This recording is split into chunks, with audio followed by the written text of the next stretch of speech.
దీవెనలు అలా ఇస్తే ఆయన- భీమవరం బాల్మా. ఆ భీమవరం బాల్మా స్టెప్ మ్యూజిక్ వేయచ్చు కదా అలా.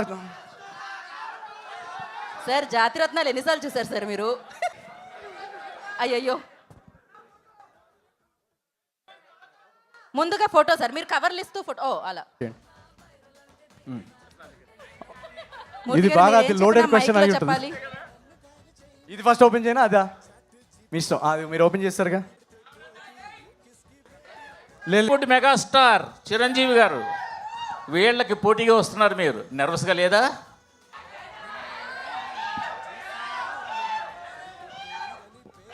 ఇందాక నేను చెప్పాను కదండి, ప్రభాస్ అనేది నాది అంటే బెస్ట్ ఫ్రెండ్ సినిమా పోటీగా తీసుకుంటారు ఎవరన్నా. అండ్ ఈసారి ఇందాక మెగాస్టార్ గారి గురించి చెప్పారు కాబట్టి మెగాస్టార్ గారిని చూసి ఓకే మనం ఒక నార్మల్ ఫ్యామిలీలో పుట్టినా కూడా మనం తెలుగు సినిమాలో స్టార్ అవ్వచ్చు అనే ధైర్యము అనే పాత్ చూపించింది మెగాస్టార్ గారు. సో ఈరోజు నేను కానీ నాలాంటి ఎంతోమంది నార్మల్ కుటుంబాల నుంచి వచ్చి సినిమా హీరో అయ్యారంటే దానికి ఫౌండేషన్ వేసింది చిరంజీవి గారు. సో అలాంటి గురువుగారు సినిమా వస్తున్నప్పుడు మనకి నర్వస్నెస్ ఉండదు, ఎక్సైట్మెంట్ ఉంటుంది. ఎందుకంటే నేను ఫస్ట్ ఆర్టీసీ క్రాస్ రోడ్స్లో ఇంద్రా కానీ ఏ సినిమాలన్నా ఒక విజిల్ వేసి చూసిన ఆ ఎనర్జీ, అదే ఎనర్జీతో రేపు మనశంకర్ వరప్రసాద్ గారి సినిమా చూసి కూడా ఆ సినిమా చూసి మా సినిమాకి వచ్చి మా సినిమా కూడా ఎంజాయ్ చేస్తారనేదే నాకు. సో నా కాంపిటీషన్ కానీ పోటీ కానీ అవన్నీ చాలా రాంగ్ వర్డ్స్ అవి.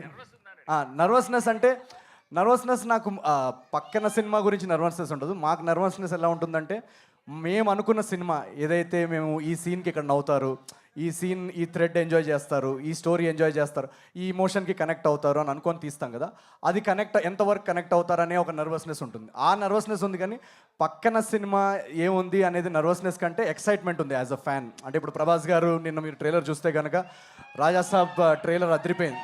సో ఆ ట్రైలర్ చూస్తున్నప్పుడు అబ్బా ఏంటి ఇంత అదిరిపోయింది అన్న ఒక రియాక్షన్ ఉంటుంది తప్ప నర్వస్నెస్ ఏమి ఉండదు అక్కడ. ఈ క్వశ్చన్ మీ ఇద్దరికి ప్రెజెంటేషన్. ఈ సినిమా రిసెప్షన్ సంగతి సరే, మీ రియల్ పెళ్లి రిసెప్షన్ ఎప్పుడు ఎక్కడ? మీరు మా రియల్ పెళ్ళిలో మీరు ఇప్పుడు ఒక 2 స్టెప్పులు ఇక్కడ వేస్తే నేను చెప్తా. మీరు మ్యూజిక్ పెడతా, నేను ఈ రాజుగారి పెళ్ళి హుక్ స్టెప్ వేస్తే నేను చెప్పేస్తా. ఎందుకంటే డేట్ అనుకున్నాము, అమ్మాయి కూడా అనుకున్నాము. జస్ట్ మీరు ఒక 2 స్టెప్పులు వేస్తే. మనూరే సార్, మనూరే. ఏదో ఒకసారి పాట ప్లే చేయండి అమ్మా, మరి తెలుసుకోవాలంటే. మీరు ఒక 2 స్టెప్పులు వేస్తే నేను ఖచ్చితంగా డేట్ చెప్తా. వేస్తారా? అది చూడండి, యుఎస్ అమ్మాయా ఇక్కడ అమ్మాయా అంట. ఎక్కడైనా ఇప్పుడు మాకేంటంటే ఇందాక నేను వచ్చేటప్పుడు మా మమ్మీతో కూడా అంటున్నా, నాకు ఓన్లీ సినిమాల్లో పెళ్లి చేసుకోవడం రాసున్నట్టుంది. సో ఇలాగే మీరు బ్లెస్ చేసి వీళ్ళు సినిమాలు హిట్ చేస్తూ ఉంటే ఒకటి మాత్రం గ్యారంటీ, ప్రతి సినిమాలో ఏదో ఒక సీన్లో పెళ్లి చేసుకుంటా. సో నేను అంటే when I find the right person, ఎప్పుడు వెయిటింగ్, నేను కూడా వెయిటింగ్. అది నా కళ్ళ ముందు డెఫినెట్గా అయితే ఐ విల్ మ్యారీ, కానీ at the right time. So yes. మీకు ఏమైనా సంబంధాలు ఉంటే పంపించచ్చు కదా, మీరు నా నంబర్ కొంచెం మెసేజ్ చేయొచ్చు కదా. మా మమ్మీ డాడీ వల్ల అవ్వట్లేదు, మీరన్నా కొంచెం సెట్ చేయండి.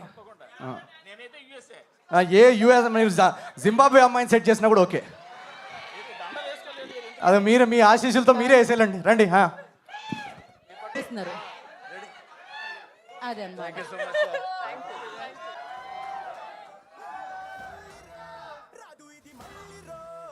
బ్రేకప్లు చేయించకండి మీరు.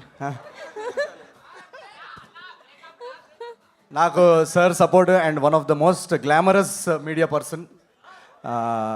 ఇప్పుడు